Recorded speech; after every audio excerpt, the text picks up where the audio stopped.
Welcome to star 9 news. Narasaraopet municipality పరిధిలో గల గత కొన్ని రోజులుగా నర్సరావుపేట శాసనసభ్యులు శానిటేషన్ పనులపై ప్రత్యేక డ్రైవ్ క్యాంపులు నిర్వహిస్తూ సీజనల్ వ్యాధుల పట్ల అప్రమత్తంగా ఉండాలని తెలియజేస్తూ పరిసర ప్రాంతాలను శుభ్రంగా ఉంచుకోవాలంటూ చీపిరి పట్టి పరిశుభ్రం చేస్తూ మురుగు కాలువలో మురుగును తొలగిస్తూ దోమల నివారణ పొగ మంచును చల్లుతూ ముందుకు సాగుతున్నారు. వర్షాల కారణంగా ప్రభుత్వాలు అంటువ్యాధులను నియంత్రించేందుకు ప్రత్యేక శ్రద్ధ వహించాలని తెలియజేశారు. ఈ కార్యక్రమంలో Narasaraopet municipal commissioner, Telugu Desam party నాయకులు పాల్గొన్నారు.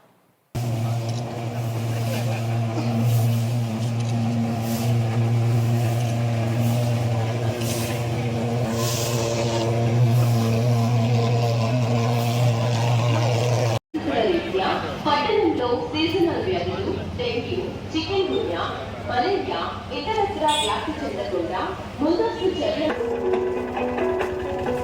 నిర్దేశకత్వాన ప్రస్తుత వర్షాభావ పరిస్థితుల రీత్యా పట్టణంలో సీజనల్ వ్యాధులు డెంగ్యూ, చికెన్ గున్యా, మలేరియా ఇతరత్ర వ్యాప్తి చెందకుండా ముందస్తు చర్యలు బ్లీచింగ్, స్ప్రేయింగ్, ఫాగింగ్ మొదలగునవి చేయడం జరుగుతుంది.